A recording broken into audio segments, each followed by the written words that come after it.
sky, the Twin Towers collapsing to the ground, black smoke billowing up from the Pentagon, the wreckage of Flight 93 in Shanksville, Pennsylvania, where the actions of heroic citizens saved even more heartbreak and destruction.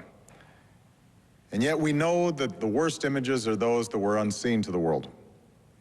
The empty seat at the dinner table, children who were forced to grow up without their mother or their father, parents who would never know the feeling of their child's embrace, nearly 3,000 citizens taken from us, leaving a gaping hole in our hearts. On September 11th, 2001, in our time of grief, the American people came together. We offered our neighbors a hand, and we offered the wounded our blood. We reaffirmed our ties to each other and our love of community and country. On that day, no matter where we came from, what God we prayed to, or what race or ethnicity we were united as one American family. We were also united in our resolve to protect our nation and to bring those who committed this vicious attack to justice.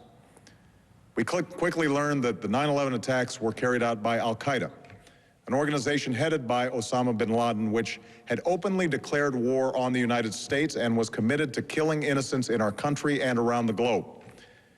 And so we went to war against al-Qaeda to protect our citizens, our friends, and our allies. Over the last 10 years, thanks to the tireless and heroic work of our military and our counterterrorism professionals, we've made great strides in that effort. We've disrupted terrorist attacks and strengthened our homeland defense. In Afghanistan, we removed the Taliban government, which had given bin Laden and al-Qaeda safe haven and support. And around the globe, we worked with our friends and allies to capture or kill scores of al-Qaeda terrorists, including several who were a part of the 9/11 plot. Yet, Osama bin Laden avoided capture and escaped across the Afghan border into Pakistan.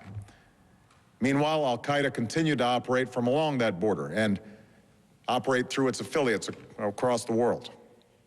And so shortly after taking office, I directed Leon Panetta, the director of the CIA, to make the killing or capture of bin Laden the top priority of our war against al-Qaeda, even as we continued our broader efforts to disrupt, dismantle, and defeat his network.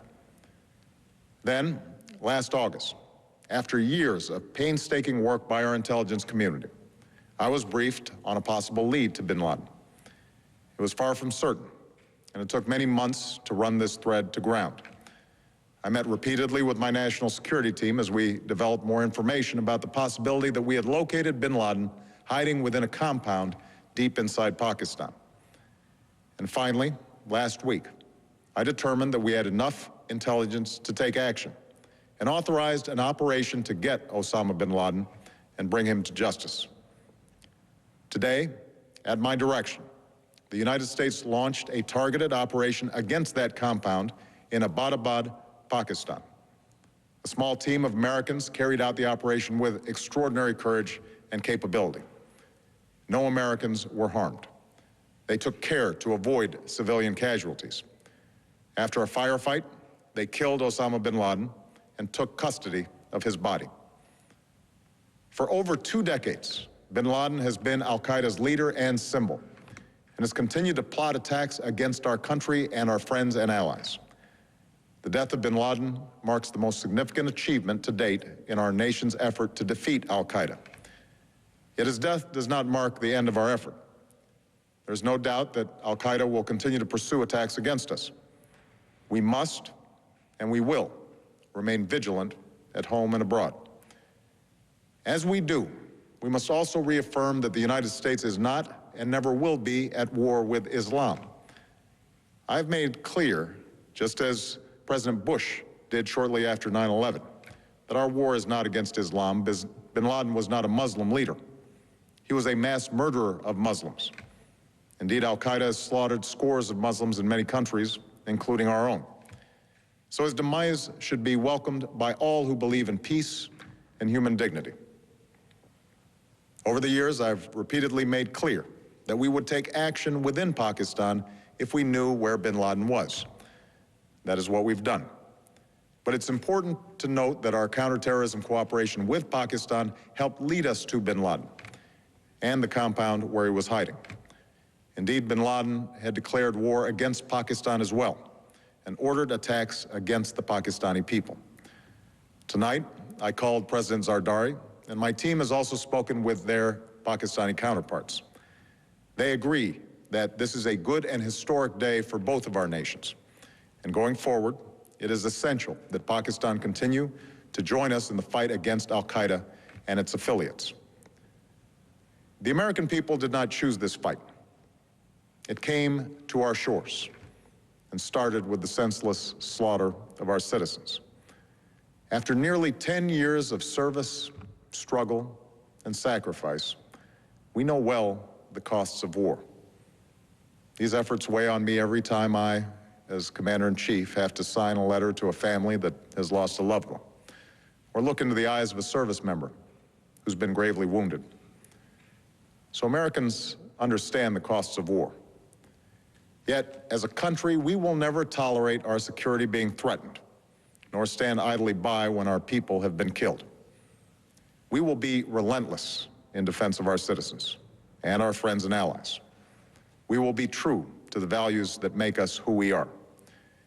And on nights like this one, we can say to those families who have lost loved ones to al-Qaeda's terror, justice has been done.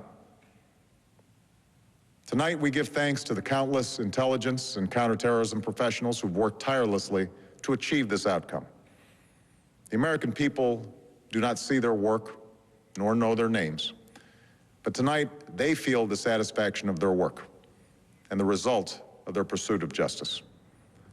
We give thanks for the men who carried out this operation, for they exemplify the professionalism, patriotism, and unparalleled courage of those who serve our country. And they are part of a generation that has borne the heaviest share of the burden since that September day. Finally, let me say to the families who lost loved ones on 9/11 that we have never forgotten your loss, nor wavered in our commitment to see that we do whatever it takes to prevent another attack on our shores. And tonight, let us think back to the sense of unity that prevailed on 9/11. I know that it has at times frayed, yet today's achievement is a testament to the greatness of our country and the determination of the American people. The cause of securing our country is not complete, but tonight we are once again reminded that America can do whatever we set our mind to. That is the story of our history. Whether it's the pursuit of prosperity for our people or the struggle for equality for all our citizens, our commitment to stand up for our values abroad, and our sacrifices to make the world a safer place. Let us remember that we can do these things not just because of wealth or power, but because of who we are. One nation, under God, indivisible, with liberty and justice for all. Thank you. May God bless you, and may God bless the United States of America. President